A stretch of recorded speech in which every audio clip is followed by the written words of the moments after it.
Hello my lovely viewers, welcome back to my channel. আমি অনামিকা, আপনারা দেখছেন অনামিকাস ভ্যারাইটি কিচেন।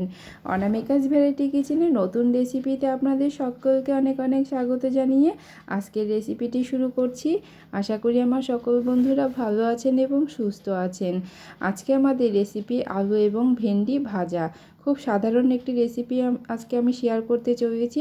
বন্ধুদের কাছে অনুরোধ রইল ভিডিওটি স্কিপ না করে পুরো ভিডিওটি দেখার জন্য।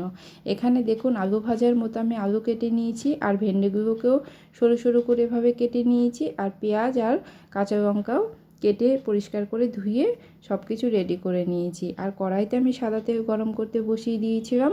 তেলটা ভালো করে গরম হয়ে গেছে। এবার আমি কেটে রাখা আলুগুলো দিয়ে দেব। এবার আলুগুলো দিয়ে আমি 2-3 মিনিট একটু শুধু আলুটাকেই তেলের সাথে ভেজে নেব।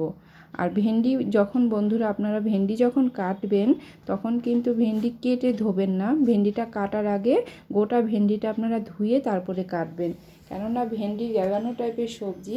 এটা যখন কেটে ধুতে যাবেন তখন কিন্তু জলের সাথে জ্বালানো ভাবটা বেশি হয়ে যাবে, সেই ক্ষেত্রে ভাজাটা ভালো হবে না। তাই ভেন্ডিটাকে কাটার আগে গোটা ভেন্ডিটা ভালো করে পরিষ্কার জল দিয়ে ধুয়ে তারপরে কাটবেন। আমিও সেটাই করেছি, তার জন্য কিন্তু কোনো জ্বালানো ভাব নেই, দেখতেই পাচ্ছেন। এবার আমি আলুটাকে 2-3 মিনিট ভাজা হয়ে গেছে। তারপর আমি এখানে দিয়ে দিলাম ভেন্ডিগুলো আলুর সাথে খুব ভালো করে নাড়াচাড়া করে মিশিয়ে নিয়েছি। এবার আমি এখানে দিয়ে দেবো পেঁয়াজ কুচি, আর দিয়ে দেবো চেরা কাঁচা লঙ্কা। সমস্ত কিছুর পরিমাণটা আপনারা যতটা প্রয়োজন আপনাদের ততটা পরিমাণে নিয়ে বুঝে বুঝে এখানে দিতে হবে। এবার আমি পেঁয়াজ এবং কাঁচা লঙ্কা ভেন্ডি এবং আলুর সাথে খুব ভালো করে নাড়াচাড়া করে মিশিয়ে দেব।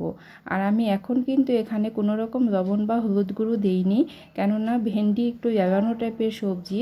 এটার মধ্যে যদি আমি এই মুহূর্তে লবণ হলুদ দিয়ে দিই তাহলে কিন্তু জ্বালানো ভাবটা একটু বেরিয়ে আসবে, সেই ক্ষেত্রে ভাজাটা ভালো হবে না। তাই আমি আগে কিছুক্ষণ এমনি লবণ হলুদ ছাড়া এটাকে দেখুন 2-3 মিনিট আমি এভাবে নাড়াচাড়া করে ভেজে নিয়েছি। এরকমভাবে একটু আগে ভেজে নিতে হবে।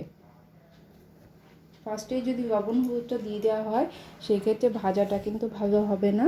আমি যেভাবে করছি এভাবে করবেন, দেখবেন ভেন্ডি ভাজাগুলো খুব সুন্দর হবে। এভাবে আমি 4 থেকে 5 মিনিট আমি মিডিয়াম আঁচে এটাকে নাড়াচাড়া করে ভেজে নিয়েছি।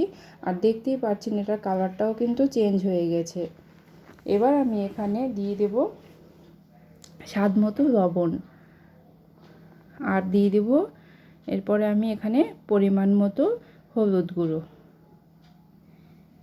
আর এটা প্রথম থেকে গ্যাসের ফ্লেমটা মিডিয়ামে রেখে তারপরে এটা ভাজাটা করবেন, তা না হলে কিন্তু হাই ফ্লেমে করতে গেলে কিন্তু নিচের দিক থেকে লেগে যাবে। যেহেতু এটার মধ্যে কোনো রকম আমরা জল ব্যবহার করব না, তাই এটাকে মিডিয়াম আঁচে একটু সময় নিয়ে আর ঘন ঘন নাড়াচাড়া করে এরকমভাবে ভেজে নিতে হবে। দেখুন সমস্ত হলুদ এবং লবণটা খুব ভালো করে মিশিয়ে নিয়েছি। এবার আমি ঘন ঘন নাড়াচাড়া করে 3 থেকে 4 মিনিট আরও ভেজে নেব। শুধু নাড়াটা ঘন ঘন করতে হবে, কেননা নিচের দিকে লেগে যাওয়ার একটা সম্ভাবনা থাকবে। আর ভেন্ডি আলু দুটোই কিন্তু খুব সুন্দর সেদ্ধ হয়ে গেছে। একটা জিনিস খেয়াল করুন, ভেন্ডির কালারটা কিন্তু চেঞ্জ হয়নি, কিন্তু এটা কিন্তু সেদ্ধ হয়ে গেছে। কেননা আমি কন্টিনিউ এটাকে নাড়াচাড়া করে ভেজেছি, তাই ভেন্ডিটা পুড়ে যায়নি, কালারটাও চেঞ্জ হয়ে যায়নি। অথচ ভেন্ডিটা এবং আলুটা দুটোই কিন্তু খুব সুন্দর সেদ্ধ হয়ে গেছে। দেখুন আমি আপনাদেরকে দেখিয়ে দিচ্ছি ভেন্ডিটা কত সুন্দর সেদ্ধ হয়েছে, আর আলুটাও সেদ্ধ হয়ে গেছে। এটা কিন্তু একদম কমপ্লিট হয়ে গেছে। এবার আমি সার্ভ করে দিচ্ছি। একবার হলেও আমার এই যে প্রসেসে রান্নাটা করলাম এভাবে আপনারা করে দেখবেন। গরম ভাতের সঙ্গে একটু কাসুন্দি নিয়ে সঙ্গে ভেন্ডি আলু ভাজা দিয়ে গরম ভাতটা মেখে খাবেন, দেখবেন খুবই ভালো লাগে। বা ডালের সাইড হিসেবেও আপনারা ডালের সাথে ভাজা হিসেবেও এটাকে আপনারা খেতে পারেন, তাও কিন্তু খুবই ভালো লাগে। ভিডিওটি শেষ পর্যন্ত দেখার জন্য সবাইকে অসংখ্য ধন্যবাদ। দেখা হবে নতুন কোনো রেসিপির সাথে। ভালো থাকবেন, সুস্থ থাকবেন। Bye bye.